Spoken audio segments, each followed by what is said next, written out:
Hello grade 11 children, I welcome you all to the Z Learning platform. I welcome for today's English class.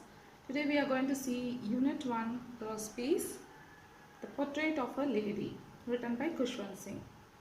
Once again I welcome you all to this e-learning platform. Welcome. Today's prose piece is The Portrait of a Lady, written by Khushwant Singh. Okay.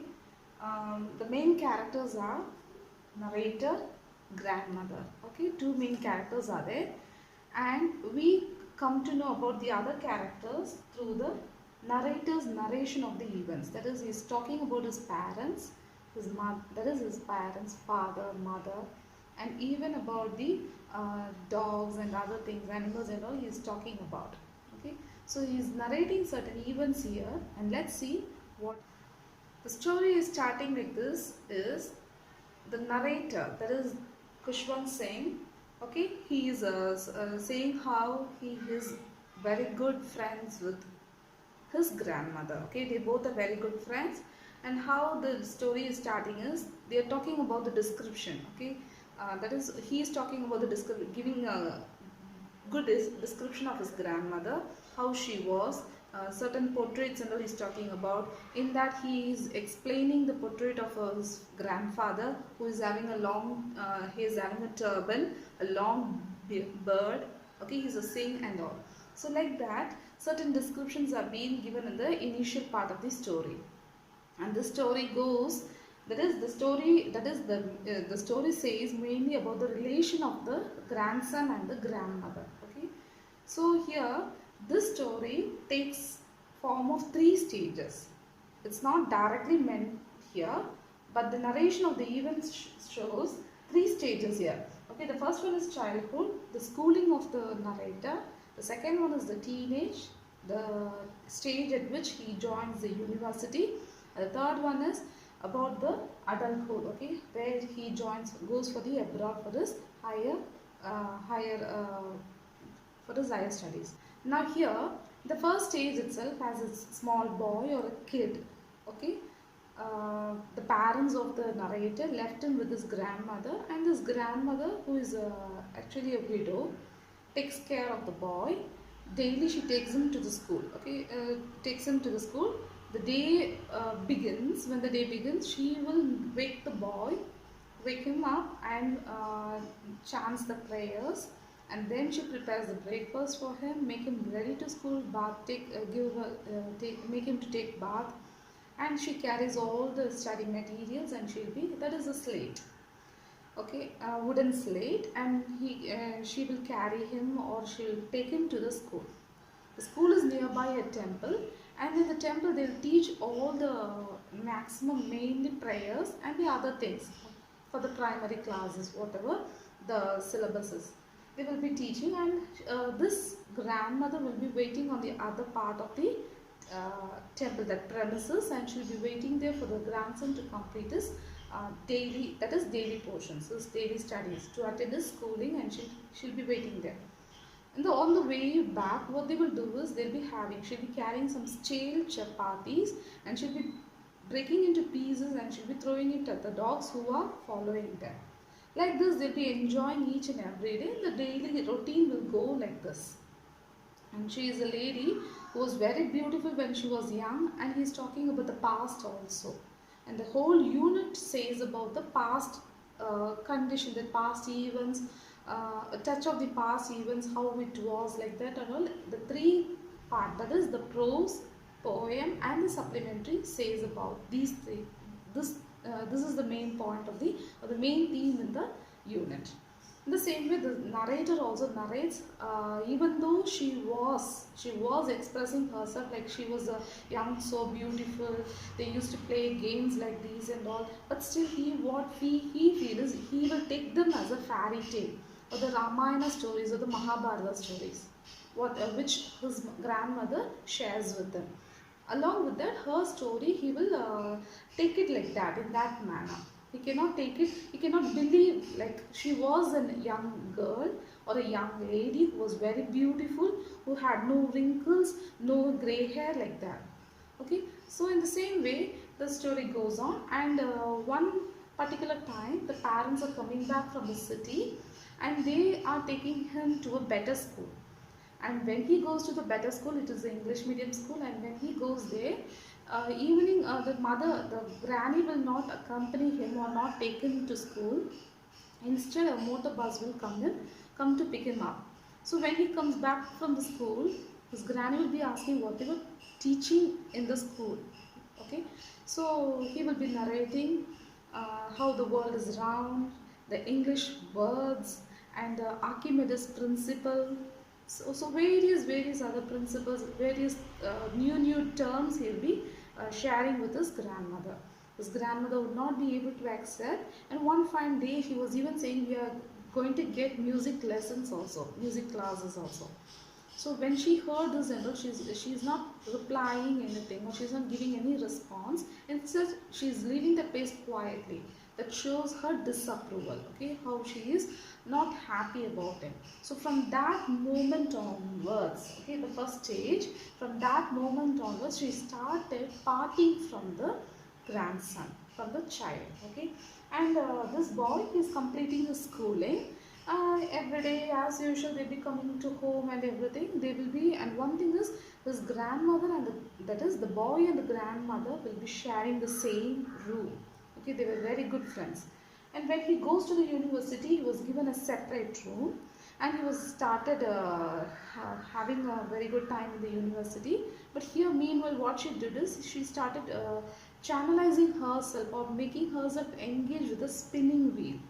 Most of the time in the daytime what she will do is she'll always keeps on spinning without putting herself or engaging herself in any other activities.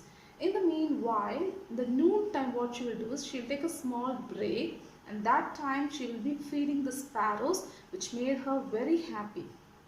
The past, that is in his childhood, is what she was doing is she was feeding the dogs, that is the stray dogs near the temple, and she was really enjoying that. But now what she is happening is she's not able to go daily there. So now what she is doing, she is instead of getting that happiness from the dogs, she is doing the feeding the sparrows now, and she's having a very good time like that. That is her only happiest moments of the day is feeding the sparrows.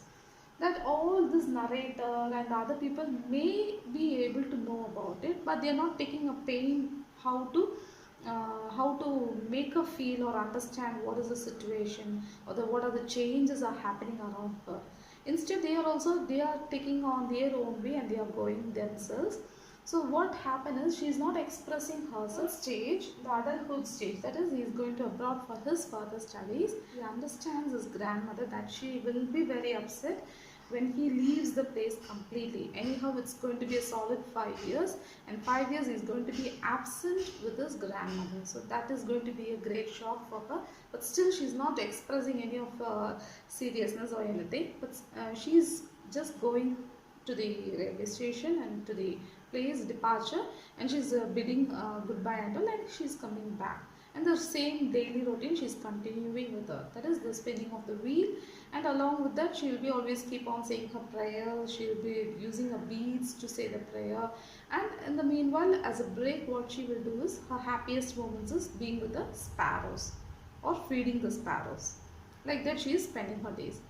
When this boy came back after 5 years, she is going to the railway station. She's going clasping, that is catching his hands, and she's going to receive him along with the other members, that is his parents and all. When she receives him, again you can see that she's not talking much. She's very that is she's always chanting her prayers. She's using her beads. She's murmuring, keep on chanting her prayers like that.